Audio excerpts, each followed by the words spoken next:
I'm Julie Saunders. I'm Jan Wilson. Julie and I both have experience as school librarians, and we've worked together as district library leaders. In each episode, we'll dive into our profession with interviews and meaningful content to inspire you. We're not experts, but we're pretty close. The ideas and opinions shared by any host, guest, or listener are their own and do not represent those of any respective school district. Welcome to Library Exchange. This episode is supported by our friends at Kids Discover. We are sure you remember the beautifully written and illustrated Kids Discover magazines on topics like the American Revolution, ancient Egypt, and ecology. Now, their digital platform, Kids Discover Online, is fast becoming a favorite for K-8 students. It offers an entire library of science and social studies content with multiple reading levels and a suite of features, making it accessible for every learner. Ready to try it? Visit kidsdiscover.com/digital to get 60 days of trial access for your entire school. Hi, everyone. Thanks for being here. If you usually skip out before the end of episode recap, you're definitely going to want to stick around for this one. We've partnered with Demco for an exciting giveaway, and we are sharing the details at the start of the recap. Yeah, I'm excited about that, Julie. We're still celebrating National Library Month, and I have been thinking a lot about this year's theme, Finding Your Joy, and we're definitely doing that today. Our guest is a former science and English teacher who is now in her 10th year as a high school librarian. In 2024, she was named a mover and shaker by Library Journal, but her newest title is the 2026 School Librarian of the Year, presented by School Library Journal. We are excited to have Allie Cornejo joining us today. Congratulations again and welcome to Library Exchange, Allie. Oh, thank you so much, Jan and Julie. I'm so happy to be here. Been looking forward to it like you wouldn't believe. Aw. Allie, to start us off, will you tell us a little bit about Harlingen, Texas, your students, and how your high school is different from a traditional one? Sure, absolutely. I love talking about where I'm from because I come from Harlingen, Texas, which is in deep South Texas. And I like to describe it as if you threw a marble in the shape of the state of Texas, wherever that marble lands at the very bottom, that's exactly where I'm located. So the very southern tip, we are a border city, and our area is a collection of cities along the border, which is called the Rio Grande Valley. More people would probably be familiar with it if they thought of South Padre Island. So we're very close to that. And it's a predominantly Hispanic community. English and Spanish are used interchangeably, sometimes within the same sentence. And it's a rich culture where we may eat tacos for lunch and cheeseburgers for dinner. And so I really love where I'm from. I was born and raised here, and I serve the community of Harlingen at a specialty high school named Harlingen School of Health Professions. And that school caters to students who would like to pursue a career in the medical professions from grades 8 through 12. And so in grades 8 through 10, they take general health science courses. And in grades 11 and 12, they take practicum courses in our specialty classrooms. And they actually go out into the community to help doctors and dentists and pharmacists do their work there in their clinics. So it's really exciting to be their librarian because I have to search for health science material to infuse into my library programming, but it's a whole lot of fun. So interesting. And did you mention your enrollment numbers? So my enrollment numbers are about 500. So that's a small population for a high school. However, that really allows for that close-knit school community. We have smaller numbers in classroom sizes, and I know everyone's name. So it really is a beautiful thing having that class size. During lunch, it does get a little crowded in here, but we give them a little bit of recess. They go out and play, and they really do play. They play with all this gym equipment, and they're not allowed to have their phones, so they really are allowed to get that fresh air. It's really nice. Yeah. Well, Oh. Allie, it sounds like you do find your joy every day at work. I love your school. That's very unique. And your students are prepping for their future health Mhm. careers. So can you tell us how you align your lessons and even your library's resources to support that health science focus?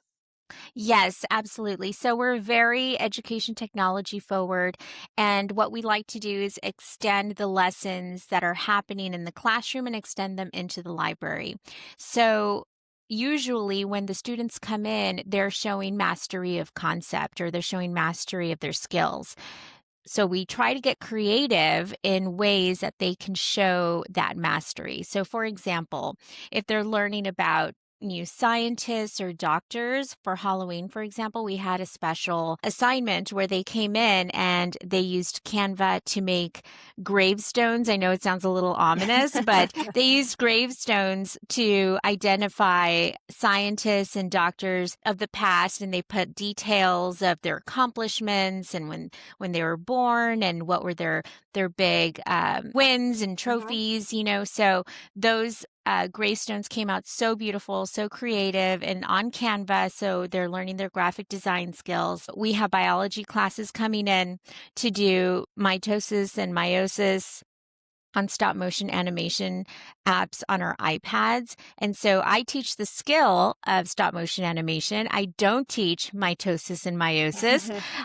That's the teacher's job. And that's what I try to stress to other librarians. You don't need to know how to teach all of these subjects and, and Mhm. and skills. That's the teacher's job. What you can do is use your creativity skills so that they can create a really great product. And so I love having the students in. I teach them how to use the stop animation application, and we use Play-Doh so that they can show how the cell divides and multiplies. Those are one of my favorite lessons to have in the library. Yeah, so I want you to repeat that because it's something I've heard Julie say a lot is that librarians aren't responsible for teaching the content. Absolutely. So a lot of us feel like, how on earth are we going to bring in a calculus classroom into the library, and how am I going to extend that lesson? Well, the concept should already be taught to the students. The teacher should be there to support. And if you're doing perhaps a graph on numbers on Mac or on Excel, or now you can do graphs on Canva and create a Mhm. beautiful chart using numbers. They fill in the numbers, they do all that work. You just have to be ed tech knowledgeable and have that ed tech literacy in order to think of a creative way that they can create a beautiful product. And so that's why it's really important for us as librarians. We're really good at self teaching. We're really good at looking for information on how to teach ourselves how to create these beautiful and creative products like on Adobe Express or on Canva, or make a video or make a podcast. And we just apply it to the skills that were learned already. Can you talk a little bit about the 3D prints you discussed with us with Phineas Gage's skull, and then you even talked about 3D printing teeth? Yes, absolutely. So I have two 3D printers because one just wasn't enough, and they are always running. One of my favorite projects is when we have the students come in and create the skull of Phineas Gage, and they were learning this for AP psychology. And Phineas Gage, if we don't know who that is, he was a construction worker in England, I believe, and he had an accident on site where rebar got stuck in his frontal lobe and came out of his cheek, and it went through his brain. He lived miraculously. However, it completely changed his personality, and that's what they taught in AP psychology. And so it's really hard to visualize the damage that was done to his face. So we used the 3D printer to print out his skull, and we used some sort of prop. I don't know if we used pipe cleaners or something like that to show the rebar. It was a visual and it was tactile. It was something that they could see where the damage was done and what part of the brain. So that was really great for the students to see. Since I'm at a health science campus, a lot of these models are really expensive for our teachers and for our programs. And of course, money is tight everywhere. So with the 3D printers, we've been able to print out models of teeth so that they can use in the classroom as teaching models. And I print them out every year in different colors. And I've even printed them out in glitter. What I always recommend to librarians is if you're going to have a 3D printing program, it's so important to have guidelines in place. You have a 3D printer, you're ready to use it, you've learned how to use it, you want the students to start, but you need to have guidelines in place. Like how big can a design be? How much filament are you willing to donate for the project? Can they print out personal projects as opposed to school projects? How much time it's going to take, because it takes a lot of time. So all of these things need to be thought of beforehand. And I have a lot of those resources, and I would love to share if anybody's interested in opening a 3D program. Wow, great tips. I love it. Thank you so much for sharing those things. And now a word from our sponsors. This episode is sponsored by The Child's World. For more than 50 years, The Child's World has brought a world of high-quality educational books to young readers in school and public libraries everywhere. Their engaging titles help kids better understand the world around them, supporting early literacy, language arts, social studies, and STEM, all while encouraging curiosity, critical thinking, and a genuine love of learning. Every book is thoughtfully created with educators and librarians in mind, making it easier to connect readers with content that informs, inspires, and engages. Since 1968, one goal has remained the same: helping all children truly enjoy reading and learning. Discover their books at childsworld.com or contact Martha Stockton at marthastockton@gmail.com. The Child's World, bringing the world to young readers. So, Allie, let's switch gears to something you just shared at the Texas Library Association conference last month. We know you're passionate about highlighting books in the collection. What are your go-to strategies for delivering a book talk? So book talks are my absolute favorite. And I may sound like Elf, like when I say book talks are my favorite, because they are. Whenever I start a library lesson, or sometimes I approach teachers on campus and I tell them, can I please pop in for 5 to 10 minutes to book talk these books? And what I mean by book talking is before I begin anything and I have an audience of students, I usually have about 6 or 7 books under my arm ready to market them, ready to sell them. And so I go book by book talking about, and these are my favorite books, by the way, and I'm always reading. I usually have about 3 books that I'm reading at one time because I want to make sure that I am kept informed of what the most popular books are for this grade level. So when I get a book, I introduce it, and I usually have some sort of tagline like, this book is going to break you. And so that sort of hooks their attention. And I tell them, you have your main characters, Tim and Sally, and Tim and Sally have been in a relationship, but they've broken up and Sally's destroyed. And then I tell them about the hugest challenge that's happening in the book and a little bit about how the character is trying to overcome that challenge without giving it away. And I like to talk about the genre. I like to talk about previous works that the author has written. I like to talk about the feelings that I was left with. So if I say, this book made me cry, it made me laugh, or I also try to find connections to what I know is in my audience. If I know that it's a Hispanic character, then we're going to have similar cultures in the book and also with my students. Just trying to make it exciting. But I think the most important thing about a book talk is that when you're talking about the book, you have to have a lot of emotion. You have to have a lot of joy when you deliver these book talks. And you can't show any fear. No fear. You have to make sure that you are just as excited as the gentleman who announces all those movie trailers. You have to make it sound just as exciting. And I guarantee you that by the end of your library lesson or by the end of your 10 minutes when you're in a classroom, they're going to be asking, ma'am, where was that book that you were talking about? They're usually gone. And those books are usually gone for the rest of the year, because as soon as they come back, they're back off the shelf, because I have students asking, what book were you talking about? Do you have it? And, they put it on hold. And what this eliminates is book fatigue, searching for a book. And reader's advisory is great, but sometimes they don't take your advice. And that's the worst thing, when you go to a shelf and you're giving reader's advisory and you show them the book and you talk about it, and sometimes they don't choose that book. I know librarians will know what I'm talking about, but when you do that book talk, it really is a great way to market those books. And they look at your collection of thousands of books, and they do get fatigued from trying to figure out which one's going to be the book for them. So this is a great way to get a great book in the hands of a student in a very efficient manner.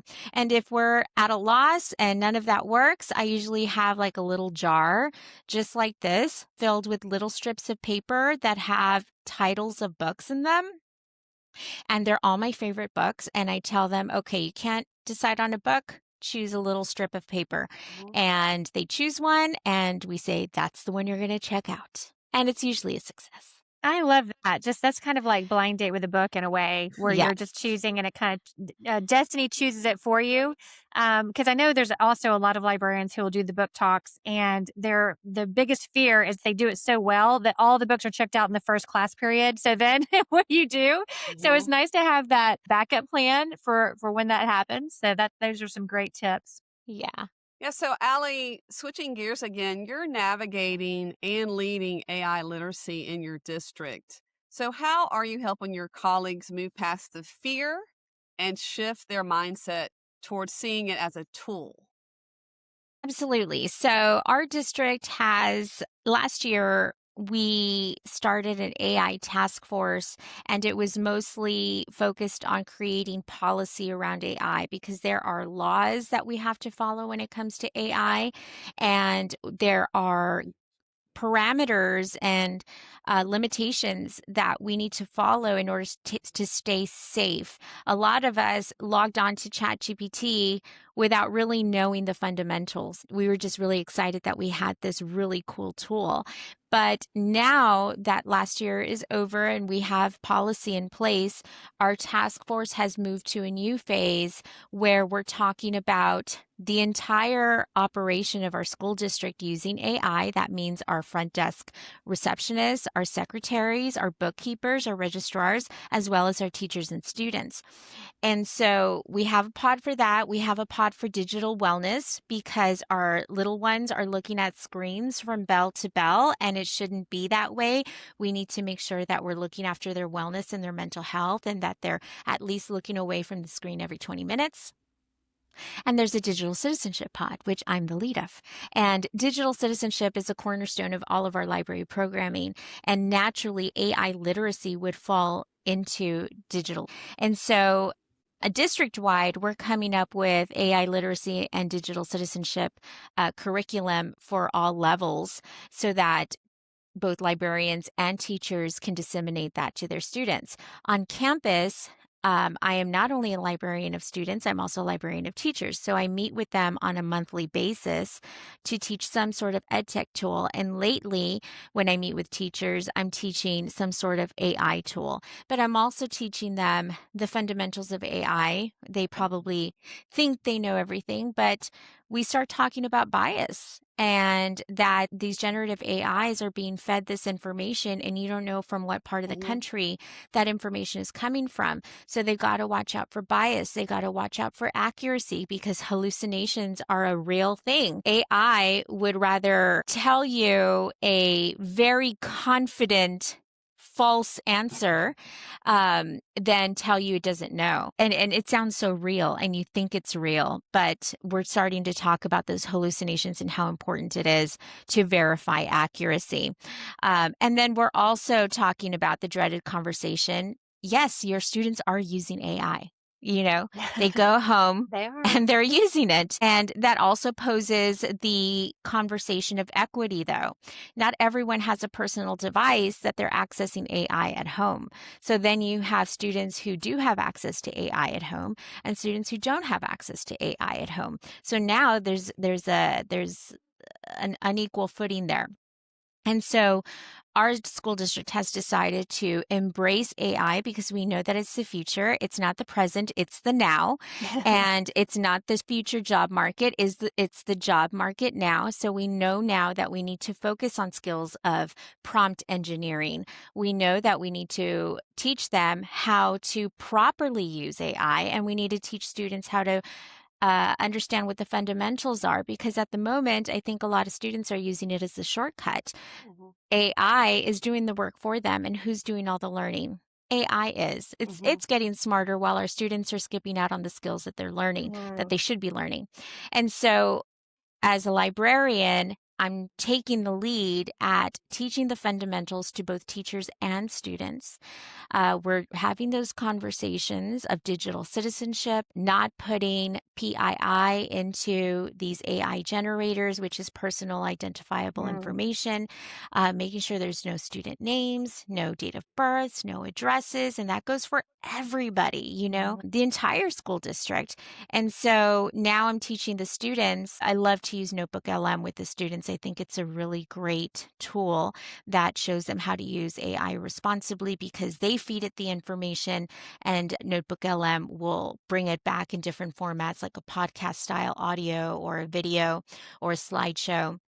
And so I'm teaching them how to shift, a very important mind shift, from a shortcut method to a thinking partner method.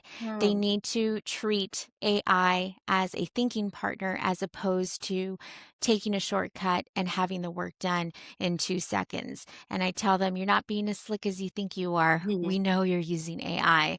And so we're opening those conversations, because AI in a lot of campuses, it's very taboo. Nobody's talking about it. The teachers aren't talking about it. The students aren't talking about it.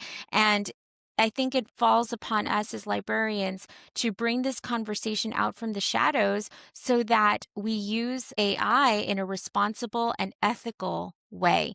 And that's right in our wheelhouse. Wow, it sure is. They are so lucky to have you on that committee, especially as a librarian. Such a good perspective. And thank you for sharing that great advice for the listeners. Really just gives good perspective and basics, where it's not overwhelming. You just described that so beautifully. So thank you for that. Allie, as we close, please tell our listeners how they can follow you. Absolutely. So on all of my social media, I am at Allie the Librarian. When I started that was like 10 years ago. And I could not think of anything more creative, but it's grown, and and I'm really proud of it now. So at Allie the Librarian, usually I'm very frequent on Instagram and TikTok. I try to be very generous with all of my resources, because so many librarians have been very generous with me. And please do not hesitate to reach out for anything that, if you see interesting, or if you want to bounce ideas off of each other.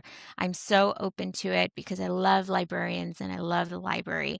And so if you need anything, please don't hesitate. Thank you so much, Allie. Yeah, thank you for your time today. Absolutely. My pleasure. It's been a wonderful experience. Jan, we've exchanged ideas and it's almost time for the recap. But first, we have to share the details on our special giveaway.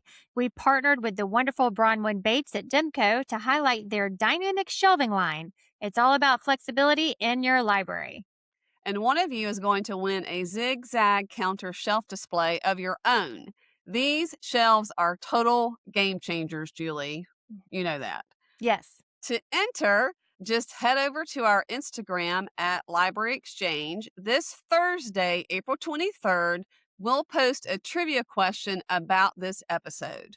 We've set the comments to stay hidden to keep things fair. Just post your response there and no one except us will see it. Make sure to get your one best answer in by the end of the day on Monday, April 27th. We'll pick a winner from the correct entries, and Demco will ship that zigzag display straight to your library. So, after talking with Allie, Yeah. it seems pretty obvious why she is the National School Librarian of the Year. She hit all of the major talking points that we have found that we also emphasize with the librarians in our own district, especially as she describes that role is not to teach the curriculum. The teachers are doing that. You are aligning programming and activities with the curriculum, so get creative and support teaching and learning at your school by helping students create a really great product.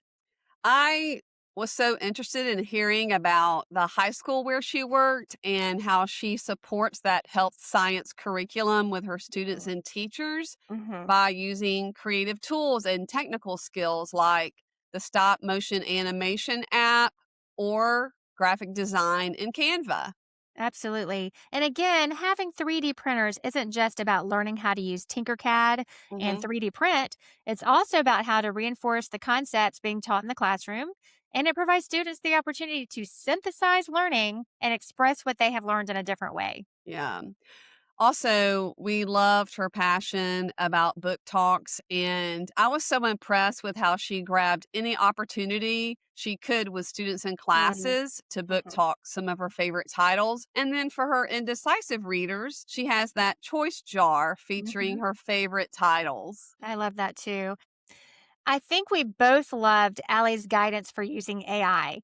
The biggest takeaway for me is shifting the mindset that AI is a shortcut to learning to AI being your thinking partner.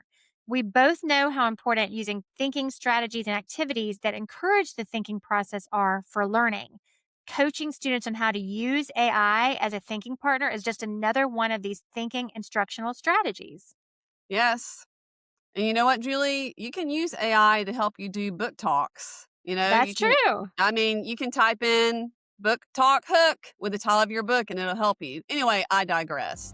You guys, good luck with the trivia question. And the next time an episode is released, it will be the month of May. Thanks, Woo! everyone. Make sure to visit our website at www.libraryexchangepodcast.com. You'll find episode notes and links. You can even submit your questions or inspiring stories that may be featured on the podcast. If you're looking for some swag for your library or book-loving friends, visit libraryexchange.etsy.com. That's a lot of URLs, so I'm glad you had to say all of that, Julie. Thanks for joining us. We can't wait to have you back for our next episode of Library Exchange.